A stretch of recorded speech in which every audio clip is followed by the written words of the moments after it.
నీవు నీ దేవుడైన యెహోవా మాట శ్రద్ధగా విని నేడు నేను నీకు ఆజ్ఞాపించున్న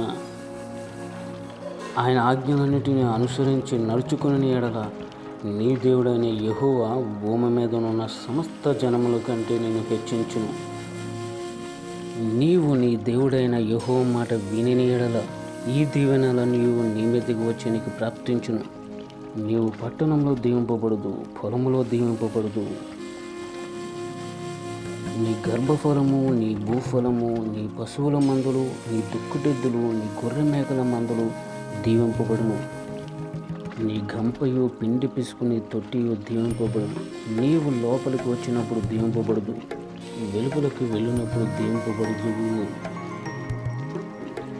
నీ మీద పడు నీ శత్రువులను యెహోవా నీ ఎదుట హతమగునట్లు చేయును. ద్వితీయోపదేశ కాండము 28వ అధ్యాయం.